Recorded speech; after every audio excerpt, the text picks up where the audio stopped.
새벽별의 노래 따라 힘찬 찬송 부르니 주의 사랑 줄이 되어 한맘 되게 하시네.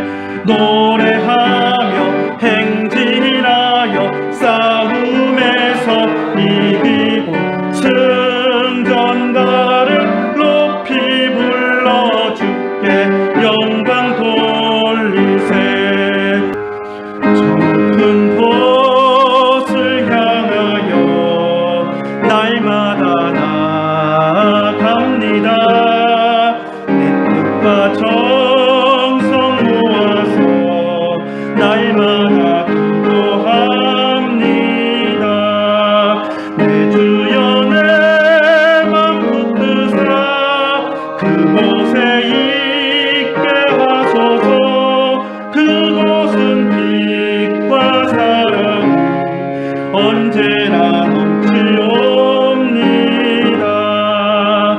괴로움과 죄가 있는 곳 나 비록 여기 살아도 빛나고 높은 저곳을 날마다 바라봅니다.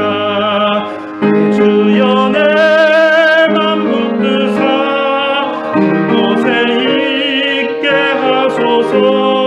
그곳은 빛과 사랑이 언제나 넘치옵니다. 의심의 안개 거치고 근심의 구름 없는 곳 기쁘고 참된 평화가 거기만 있사옵니다. 내 주여 내 맘 붙드사 그곳에 있게 하소서. 그곳은 빛과 사랑이 언제나 넘치옵니다. 험하고 높은 이 길을 싸우며 나아갑니다. 다시금 기도하오니 내 주여 인도하소서. 내 주여 내 맘 붙드사 그곳에 있게 하소서. 그곳은 빛과 사랑이 언제나 넘치옵니다. 내 주를 따라 올라가 저 높은 곳에 욱서 영원한 복락 누리며 즐거운 노래 부르니 내 주여 내 맘 붙드사 그곳에 있게 하소서. 그곳은 빛과 사랑이 언제나 넘치옵니다. 하나님의 말씀 사도행전 21장 17절부터 36절 말씀까지 보겠습니다. 예루살렘에 이르니 형제들이 우리를 기꺼이 영접하거늘 그 이튿날 바울이 우리와 함께 야고보에게로 들어가니 장로들도 다 있더라. 바울이 무난하고 하나님이 자기의 사역으로 말미암아 이방 가운데서 하신 일을 낱낱이 말하니 그들이 듣고 하나님께 영광을 돌리고 바울더러 이르되 형제여 그대도 보는 바에 유대인 중에 믿는 자 수만 명이 있으니 다 율법의 열성을 가진 자라. 내가 이방에 있는 모든 유대인을 가르치되 모세를 배반하고 아들들에게 할례를 행하지 말고 또 관습을 지키지 말라 한다 함을 그들이 들었도다. 그러면 어찌할꼬? 그들이 필연 그대가 온 것을 들으리니 우리가 말하는 이대로 하라. 서원한 네 사람이 우리에게 있으니 그들을 데리고 함께 결례를 행하고 그들을 위하여 비용을 내어 머리를 깎게 하라. 그러면 모든 사람이 그대에 대하여 들은 것이 사실이 아니고 그대도 율법을 지켜 행하는 줄로 알 것이라. 주를 믿는 이방인에게는 우리가 우상의 제물과 피와 목매어 죽인 것과 음행을 피할 것을 결의하고 편지하였느니라 하니, 바울이 이 사람들을 데리고 이튿날 그들과 함께 결례를 행하고 성전에 들어가서 각 사람을 위하여 제사 드릴 때까지 결례 기간이 만기된 것을 신고하니라. 그 이래가 거의 참에 아시아로부터 온 유대인들이 성전에서 바울을 보고 모든 무리를 충동하여 그를 붙들고 외치되, 이스라엘 사람들아 도우라.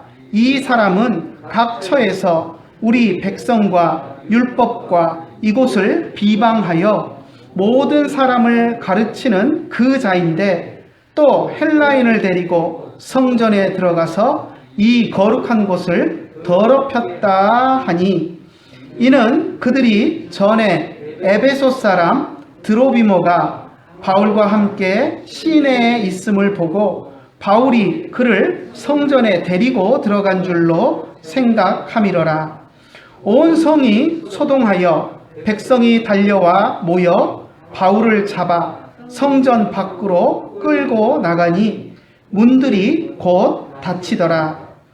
그들이 그를 죽이려 할 때에 온 예루살렘이 요란하다는 소문이 군대의 천부장에게 들림에 그가 급히 군인들과 백부장을 거느리고 달려 내려가니, 그들이 천부장과 군인들을 보고 바울 치기를 그치는지라. 이에 천부장이 가까이 가서 바울을 잡아 두 쇠사슬로 결박하라 명하고, 그가 누구이며 그가 무슨 일을 하였느냐 물으니, 무리 가운데서 어떤 이는 이런 말로 어떤 이는 저런 말로 소리치거늘 천부장이 소동으로 말미암아 진상을 알 수 없어 그를 영내로 데려가라 명하니라.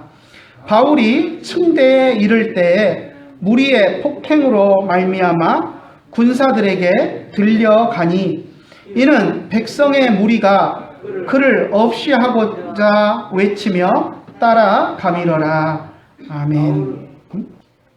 3차 선교 여행을 마치고 바울이 드디어 이제 예루살렘에 도착했습니다. 오늘 우리가 읽은 17절에 보니까 이제 예루살렘에 도착하는 그런 장면을 볼 수 있는데요. 예루살렘의 많은 믿음의 형제들이 바울을 뜨겁게 맞아 주었습니다. 예루살렘 교회의 대표라고 할 수 있는 야고보와 그리고 또 예루살렘 교회 여러 장로들이 바울을 영접했습니다. 바울은 그동안 자신이 3차 선교 여행을 하면서 이방 민족들 가운데서 복음을 전하고 또 교회를 세웠던 그러한 것에 대해서 예루살렘 교회 지도자였던 야고보와 또 여러 장로들에게 보고했습니다. 이방인 교회들이 예루살렘 교회의 어려움을 또 돕기 위해서, 기근으로 어려움에 처했던 예루살렘 교회 형제들을 돕기 위해서 또 모금했던 또 헌금도 아마 전달하는 그런 절차를 또 가졌을 것입니다. 바울의 보고를 받고 예루살렘 교회는 이방인 가운데 복음이 전파되고 교회가 세워진 것에 대해서 하나님께 영광을 돌렸습니다. 그리고 또 이방 교회 성도들이 예루살렘 교회를 위해서 가져온 그 사랑의 헌금에 대해서 또 감사를 표했습니다. 하지만 예루살렘 교회 장로들은 바울에 대해서 심각한 염려와 걱정이 있었습니다. 왜냐하면 예루살렘 교회의 성도들 가운데 바울에 대해서 좋지 않은 편견을 가진 사람들이 많이 있었기 때문이었습니다. 예루살렘 교회는 대다수가 유대인들로 구성이 되어 있었습니다. 성도들이 거의 다 유대인들이었습니다. 유대인들 가운데 예수님을 믿고 이제 예수님을 메시아로 영접한 사람들이 주류를 이루고 있었는데요. 이들은 예수님을 믿은 후에도 그동안 자기들이 어려서부터 지켜오던 구약의 율법과 유대인들의 그런 전통들, 이런 것들을 철저하게 지키는 사람들이 많이 있었습니다. 그런데 그들 중에 일부는 다른 지역에 있는, 이방에 나가 있는 친인척들로부터 바울에 대한 좋지 않은 소문을 듣고 바울에 대해서 오해하고 있는 그런 사람들이 있었습니다. 바울이 이방 지역을 선교 여행을 하면서 어떤 일들이 있었는가 우리가 한번 회상을 해봅시다.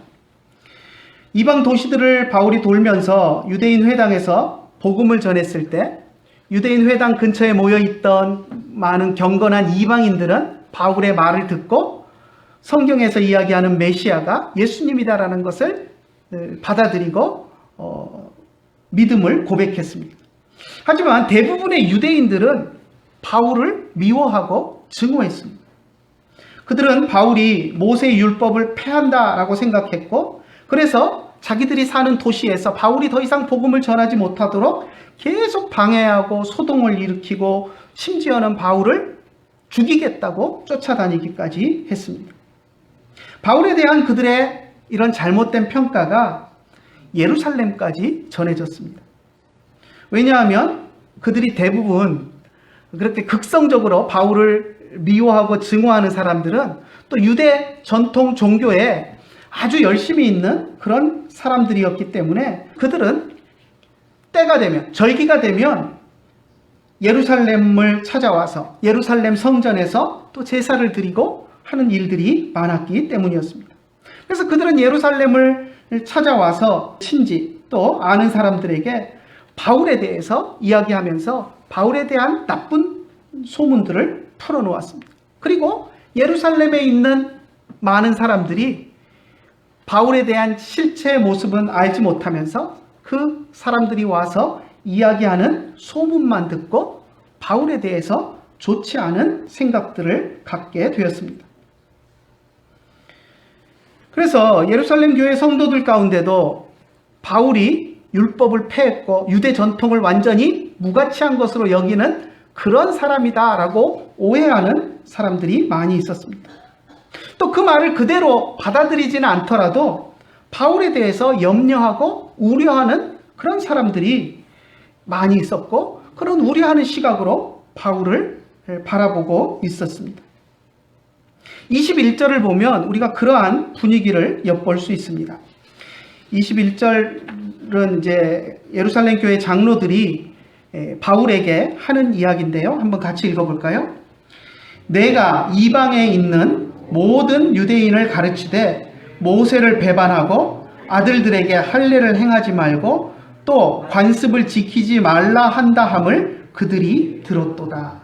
예루살렘 교회 성도들 가운데 유대 전통에 있는 유대인 그리스도인들이 바울에 대해서 들었는데 바울이 모든 이방을 돌아다니면서 모세를 배반하라고 가르치고 모세 율법을 지키지 말아라, 아들들에게 할례도 주지 말아라, 그리고 유대인들이 그동안 지켜오던 모든 관습들을 이제는 안 지켜도 된다, 지키지 말아라 하고 가르쳤다라고 오해하고 있다라고 이야기하고 있습니다.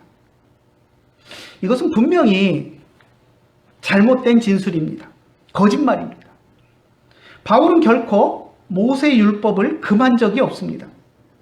할례를 비롯하여서 유대인들의 관습을 금한 적이 전혀 없습니다. 오히려 이방인 아버지를 가지고 있었기 때문에 할례를 받지 못했던, 할례를 받지 않았던 디모데를 목회자로 발탁해서 안수 주면서 안수 주기 전에, 목회자로 안수 주기 전에 먼저 그를 데려다가 할례를 받게 만들었던 그런 일도 있었습니다. 그는 안식일에 어김없이 유대인 회당 예식에 참석했습니다. 유대인의 그런 전통을 무시하지 않았습니다. 회당 예식의 순서에 따라서 그는 모든 예식에 참석했고 유대인의 관습대로 회당에서 율법과 예언서들을 읽고 또 그 성경을 풀어서 강론하면서 그 성경을 근거로 예수님이 메시아시다라는 것을 전했을 뿐입니다. 다만 유대인이 아닌 이방인들을 향해서 이방인 그리스도인들에게는 우상숭배와 음행을 피하고 목매어 죽인 것을 먹지 말 것만을 강조하고 할례나 다른 유대적인 전통이나 율법을 지키는 것에 대해서는 하지 않아도 된다라고 가르쳤습니다. 강제하지 않았습니다. 이것은 사도 바울 혼자서 결정한 것이 결코 아니었습니다. 우리가 앞에서 보았던 것처럼 사도행전 15장에서 안디옥 교회에 이런 문제가 생겼을 때 예루살렘 교회의 사도들과 장로들이 모여서 치열하게 토론하고 회의한 결과 그러한 결론을 내려서 이방인 교회들에게는, 이방인 성도들에게는 그런 할례를 비롯한 율법의 의무를 엄격하게 지우지 말고 하나님께서 율법에 명한 것들 가운데 하나님을 대적하는 우상숭배 같은 것들, 그리고 하나님이 급격하게 금하시는 도덕적인 잘못된 것들은 행하지 않도록 하고, 유대인들의 전통 가운데서도 유대인들이 피에 생명이 있다고 생각하고 피채로 먹는 것을 극도로 싫어하니 이 유대인 형제들을 위해서 그런 행동들은 좀 자제해달라라는 최소한의 것만을 부탁하는 그런 결정을 했었습니다. 그것을 사도 바울이 실천한 것뿐이었습니다. 그런데 사도 바울이 모세의 율법을 폐하고 유대인의 전통을 다 무시한다라는 그러한 잘못된 소문들이 퍼져나갔고 예루살렘에 있는 유대인 그리스도인 형제들까지도 바울이 정말로 그렇게 하는 것처럼 유대 전통을 다 무가치한 것처럼 여기는 것처럼 오해하면서 바울에 대해서 좋지 않은 감정을 가지고 있는 사람들이 많았습니다. 그렇기 때문에 예루살렘 교회 장로들은 그것을 염려했습니다. 예루살렘 교회 성도들 가운데 바울에 대해서 오해하고 있는 사람들이 있는데 이 문제를 어떻게 해결할 것인가 하는 그 고민을 하고 있었던 것입니다.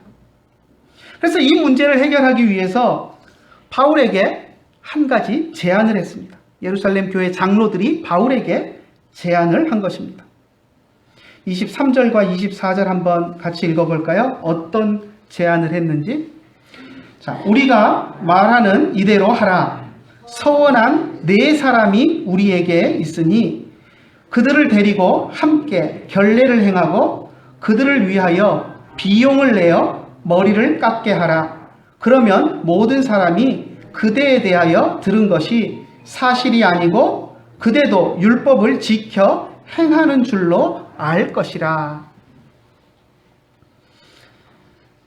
예루살렘 교회 안에 유대인의 율법을 따라 일정 기간을 하나님의 뜻대로 살겠다고 서원한 사람들이 있었습니다. 4명이 그렇게 서원을 했는데요. 자, 서원한 사람들은 율법을 보면 서원을 끝낼 때 하나님께 제사를 드리고 그리고 서원한 기간 동안 길렀던 머리를 밀면서 정결 예식을 행했습니다. 그런데 이 예식을 하려면 상당한 돈이 필요했습니다. 왜냐하면 오늘 우리가 읽은 본문에 보면 비용을 내어 머리를 깎게 하라 라고 이야기해서 마치 머리 깎는 비용, 이발 비용을 대라는 것처럼 이야기를 하는데 결코 이발 비용만을 이야기하는 것이 아닙니다. 머리를 깎기 위해서는 그 자격이 충족이 돼야 되는데 자격이 충족되려면 율법에 명령한 대로 제사를 드려야 됩니다. 그래서 제사를 드리고 나서 그 자격이 이제 충족되면 머리를 깎고 나서 서원한 것이 다 끝났다라고 선포하게 되는데요. 그렇기 때문에 그 제물을 드리는 것 때문에 상당한 돈이 들었습니다. 정결례를 할 때 기본적으로 제물에 사용될 짐승이 3마리가 필요합니다. 번제를 드려야 했고요. 속죄제를 드려야 했고요. 또 화목제를 드려야 했습니다. 따로따로 제사를 3번을 드려야 했기 때문에 제사에 사용하는 짐승을 3마리를 가져와야 했습니다. 그래서 가난한 사람들 가운데는 서원 기간이 끝나는 후에도 이 비용 문제 때문에 서원의 정결례를 끝내지 못하고 고민하고 시간을 질질 끄는 그런 사람들이 있었습니다. 그래서 때때로 부유한 사람들 가운데 서원한 사람들을 위해서 그 비용을 대신 내주는 사람들이 있었습니다. 그러면 사람들은 어떻게 이야기하냐면 그 비용을 대신 내주는 그 부자를 향해서 그 사람은 율법을 존중하는 사람이다. 남을 배려할 줄 아는 사람이다. 가난한 사람을 배려할 줄 아는 사람이다. 라고 하면서 칭송하고 존경했습니다. 유대 역사가 요세푸스의 기록을 보면 우리가 잘 아는 성경에도 나오는 헤롯 대왕의 아들 헤롯 아그리빠 왕이 사람들로부터 유대인들로부터 존경받기를 원해서 그리고 자기의 인기를 유지하기 위해서 많은 청년들의 이 정결례 비용을 대신 내주는 일들을 아주 자주 많이 했다라고 하는 그런 기록이 있습니다. 그러니까 자기가 존경받고 사람들로부터 칭송을 받기 위해서 왕으로서 그런 품위를 유지하기 위해서 가난한 청년들이 하나님 앞에 서원하고 나서 그런 정결례 비용을 마련하기 힘들어하는 청년들을 위해서 정결례 비용을 재물을 살 수 있도록 돈을 대주고 그리고 자기는 유대 많은 사람들로부터 칭송받는 그런 왕의 지위를 누리고자 했던 것입니다. 그래서 예루살렘 교회 장로들은 이 4사람, 정결례를 해야 하는 이 4사람의 이 예식 비용, 제물값과 머리를 깎는 데 필요한 그런 모든 절차에 필요한 그런 비용을 바울에게 댈 것을 제안했습니다. 만약 바울이 서원한 이 4사람의 정결예식 비용을 다 댄다면 어느 누구도 바울을 향해서 율법을 저버린 사람이다 라고 비난할 수 없을 것입니다. 오히려 바울에 대해서 율법을 존중하는 사람으로 또 다른 사람을 배려하는 그런 사람으로 존경하게 될 것이다 라고 생각했습니다. 그래서 예루살렘 교회 장로들이 바울에게 이러한 제안을 했던 것입니다. 이런 제안은 결코 강압적인 것이 아니었고요. 또 그들이 제안한 것이 어떻게 보면 반드시 옳은 길이다라고 이야기할 수도 없는 것입니다. 하지만 바울은 예루살렘 교회 장로들의 조언에 기꺼이 순종했습니다. 어떻게 보면 좀 편법을 쓰는 것이 아닌가 하고 생각될 수도 있습니다. 잘못된 생각을 가지고 있는 사람들에게 바울이 그렇지 않다라는 것을 제대로 설명하고 이야기하면 되지, 그걸 꼭 이렇게 편법을 써서 그럴듯하게 포장해서 보여주는 이런 쇼를 해야 되는가, 일종의 쇼 아닌가 하는 그런 생각을 할 수도 있습니다. 하지만 바울은 이러한 모든 것들을 다 감수하고 자신의 그런 경제적인 손실까지도 감수하면서 예루살렘 교회 장로들의 말에 기꺼이 순종했습니다. 서원한 사람들의 예식 비용을 다 댔을 뿐만 아니라 그들이 정결례를 행하는 일주일의 기간 동안 딴 데 가 있지 않고 그냥 돈만 대고 끝나는 것이 아니라 그들과 함께 그 정결례를 하는 4명과 함께 성전에 머물면서 그들과 끝까지 함께 지내면서 그런 자신의 열정을 보여주었습니다. 모든 일이 순조롭게 잘 진행되는 듯 했습니다. 그런데 생각지도 못한 돌발적인 상황이 일어났습니다. 27절 한번 같이 읽어볼까요? 그 이래가 거의 참에 아시아로부터 온 유대인들이 성전에서 바울을 보고 모든 무리를 충동하여 그를 붙들고 소동이 일어났습니다. 예식기간이 맞춰갈 때쯤 7일 동안 정결례를 행하는데 일주일 기간이 거의 다 찼는데 몇몇 유대인들이 바울을 붙잡고 소동을 일으킨 것입니다. 오늘 우리가 읽은 27절에 보니까 아시아로부터 온 유대인들이다라고 이야기합니다. 소동을 일으킨 사람들이 예루살렘에 사는 유대인들이 아니고 아시아에서 온 유대인입니다. 여러분, 아시아가 어디죠? 우리가 사는 아시아가 아닙니다. 이 시대 성경에서 아시아라고 부르는 데는 지금 오늘날 터키, 그러니까 유럽에서 이제 아시아 쪽으로 넘어오는 그 소아시아 반도, 거기를 대체로 아시아라고 하고, 당시 이제 로마 행정구역 가운데 지금의 터키 가운데서도 에베소가 있는 그 서쪽 부근을 이제 아시아라고 부르는데요. 아시아에서 바울이 이 복음을 증거한, 에베소에 또 오래 머물면서 복음을 전했을 때 바울을 미워하고 증오하던 극성파 유대인들이 오순절을 지키기 위해서 예루살렘에 와서 이 사단을 일으킨 것입니다.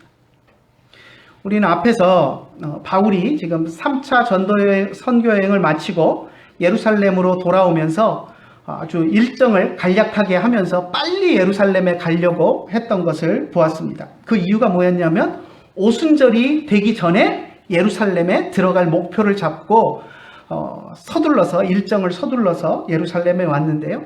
이 오순절에 맞춰서 이방에 흩어져 있던 디아스포라 유대인들도 예루살렘의 성전에 와서 제사를 드리기 위해서 왔는데, 아시아에 있던, 에베소와 아시아에 있던 바울을 극히 미워하고 증오하던 이 사람들도 오순절을 지키기 위해서 예루살렘에 왔다가 예루살렘 성전에서 바울을 본 겁니다. 자기들이 미워하던 그 바울을 보고 지금 바울을 붙들고 바울을 죽이겠다고 소동을 부렸습니다.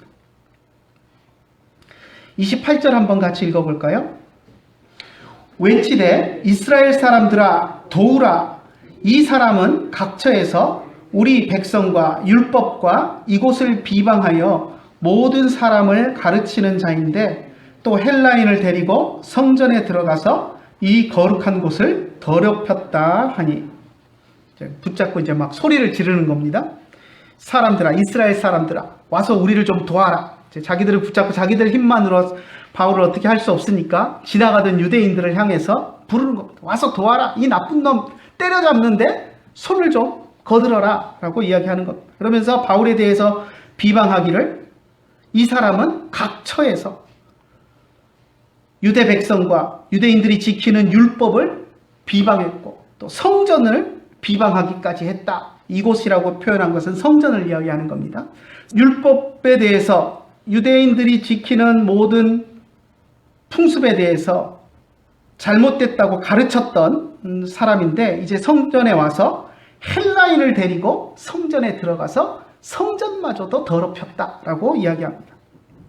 이제 성전을 보면, 이제 성전이 크게 이제 보면 성전 안에 이방인들이 들어갈 수 있는 구역이 있기는 했습니다. 이방인의 뜰이라고 불리우는 곳까지는 이방인들이 들어갔는데요. 그 안쪽으로는 이방인들은 절대 들어갈 수 없고 유대인들만 들어갈 수 있었습니다. 근데 바울이 이제 예루살렘에 오면서 아시아나 마케도니아의 그 이방인 형제들을 몇몇 데리고 예루살렘에 왔는데요. 그리고 늘 붙어 다녔습니다. 그러다 보니까 이제 성전 근처에서도 같이 다니는 일들이 많았는데, 이 서원한 사람들의 결례를 행하는 동안에 바울이 성전 안에 들어가 있었기 때문에, 그리고 잠깐 또 나와서 함께 왔던 이 헬라인 형제들과 함께 또 이야기하고 하는 것들이 목격되었기 때문에 그것을 근거로 지금 이렇게 이야기하고 있는 것입니다. 바울은 결코 헬라인 형제들을 데리고 성전 안쪽 유대인들만 들어갈 수 있는 곳에 들어가지 않았습니다. 그런데 이들은 지금 바울이 헬라인들을 데리고 성전에 들어가서 성전을 더럽혔다라고 이야기를 하고 있는 것입니다. 29절을 보면 그 오해에 대해서 누가가 지금 사도행전을 기록하면서 설명을 하고 있는데요. 한번 읽어볼까요?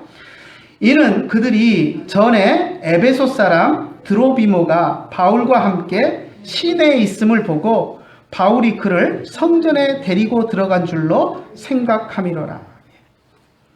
드로비모라는 헬라인을, 이방인을 데리고 예루살렘 시내에 있는 것을 보고 그를 데리고 성전에 들어갔다라고 그렇게 생각을 하고 주장을 했다는 것입니다. 하지만 이것이 거짓에 근거한 것이었지만 이 일로 인해서 예루살렘 온 성이 소동했습니다. 유대인들이 바울을 잡아가지고 죽이려고 달려들었고요. 그리고 그때 상황이 얼마나 심각했는지 우리는 31절을 보면 알 수 있습니다. 소요를 진정시키기 위해서 로마 군인들이 동원됐는데요. 천부장이 직접 현장에 나타났습니다. 한번 같이 읽어볼까요? 31절과 32절 한번 같이 읽어봅시다. 그들이 그를 죽이려 할 때 온 예루살렘이 요란하다는 소문이 군대 천부장에게 들림에 그가 급히 군인들과 백부장들을 거느리고 달려 내려가니 그들이 천부장과 군인들을 보고 바울 치기를 그치는지라. 천부장이 등장을 합니다. 천부장은 군인을 이제 쉽게 얘기하면 1000명의 부하를 거느리는 사람이 천부장입니다. 그러니까 그 밑에 이제 백부장이 있는데 백부장은 이제 100명의 부하를 거느리는 사람인데요. 보통 어떤 일이 있을 때 출동할 때 백부장이 자기 휘하에 그 군인들을 데리고 출동을 하지 천부장이 직접 나서는 일은 별로 없습니다. 그런데 지금 어떻게 보면 예루살렘에 있는 군대의 총지휘관이라고 할 수 있는 천부장이 직접 나서서 이 소요를 진정시키기 위해서 온 겁니다.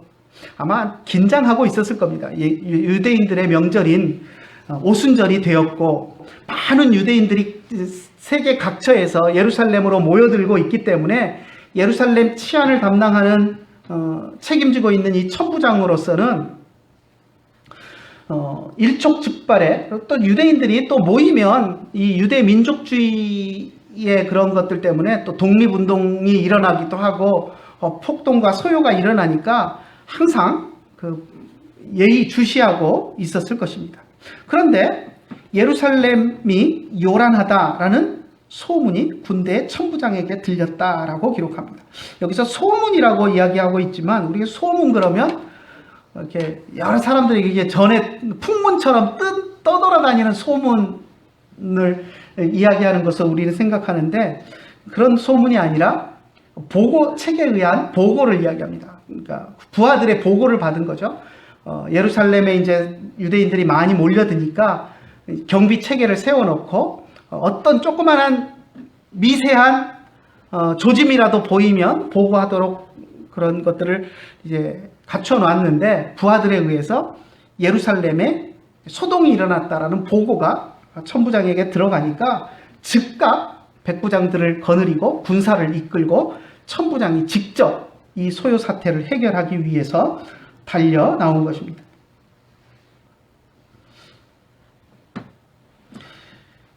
아시아에 있던 이런 극성 유대인들은 소요를 일으켰다가 천부장이 군대를 몰고 오는 그 모습을 보면서 멈칫할 수밖에 없었습니다.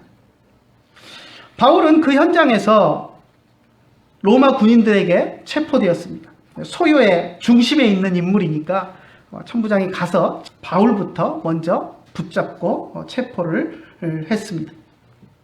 천부장은 바울을 체포한 이후에 왜 소동이 났는지를 알아보기 위해서 사람들에게 물으면서 진상조사에 나섰습니다.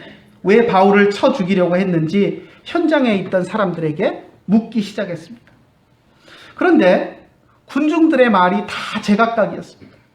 이 사람은 이 말하고 저 사람은 저 말하고 왜 바울을 죽이려고 하는지 아무도 제대로 이야기해 주는 사람이 없었고 또 그들의 말이 전혀 일치하지 않으니까 어느 사람의 말을 믿어야 할지를 모르는 상황이 되었습니다.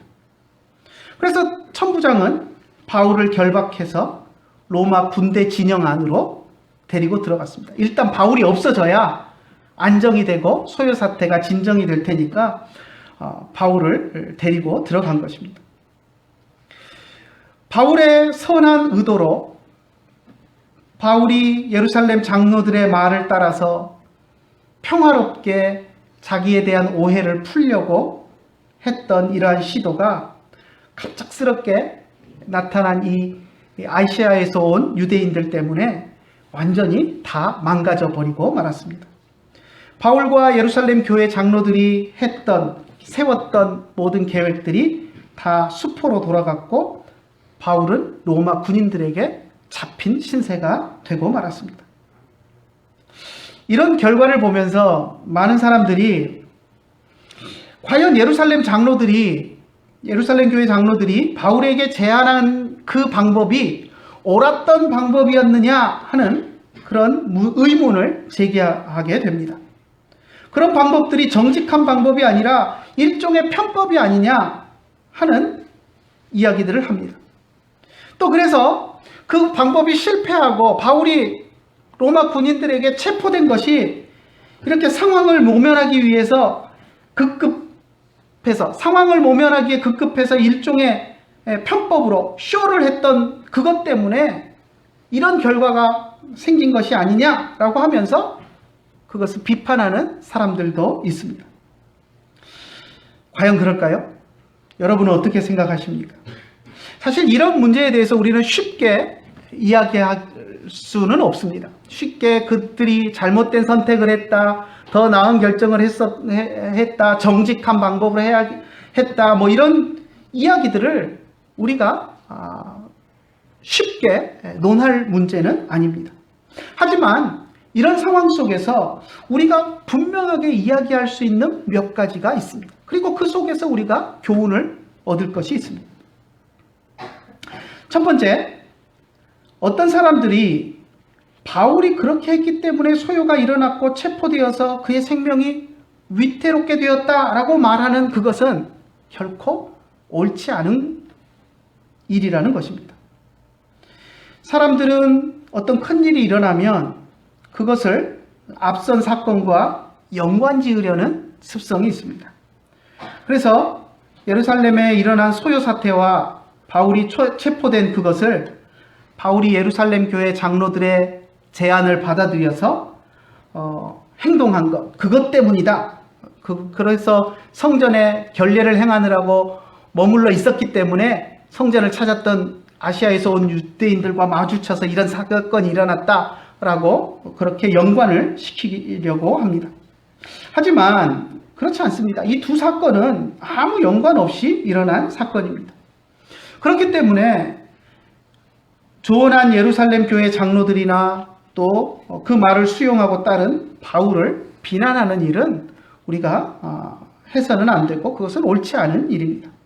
도리어 우리는 그 방법이 편법이 아니냐라고 논란의 요지는 있지만 그들이 고안하고 그들이 생각하고 또 바울이 순종했던 그것이 어떤 의도에서 한 것인가 하는 것들을 우리가 바라볼 때 우리는 예루살렘 교회 장로들이나 바울이 교회 안에서 자신들의 생각과 다른 생각을 가진 그런 사람들을 존중하고 배려해 주기 위해서 했던 행동이고 결정이었다라는 그것은 우리가 인정하고 또 그러한 태도는 우리가 본받아야 합니다. 예루살렘 교회 장로들이나 바울은 그들이 모세 율법과 유대인의 전통을 소중하게 여기는 것에 대해서 존중해 주었습니다. 예수님을 믿는데 유대 전통이 무슨 쓸데없는 것이지 그걸 왜 지키느냐 이렇게 대응하지 않았습니다. 그들이 예수님을 믿지만 그동안 유대인으로서 어려서부터 지켜오던 그 관습, 그 모든 것들을 지키려고 노력하는 그 마음을 그들은 헤아려 주고 그것을 결코 나쁘게 보지 않았습니다.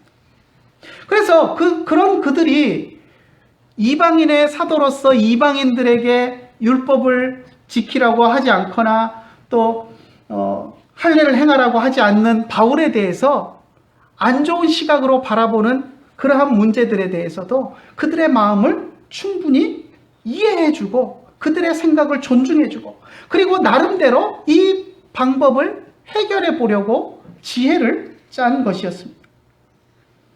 결코 그들은 유대인들을 향해서 그들의 생각이 잘못된 것이니 고쳐야 된다고, 그건 잘못된 생각이니 너희가 고쳐 하고 윽박지르지 않았습니다. 그들과 다투거나 논쟁하지도 않았습니다. 우리가 교회 일을 할 때도 이러한 예루살렘 교회 장로들과 바울의 태도를 우리는 본받아야 합니다. 교회 일을 할 때 무조건 옳고 그름을 따지고 논쟁하는 것은 옳지 않습니다.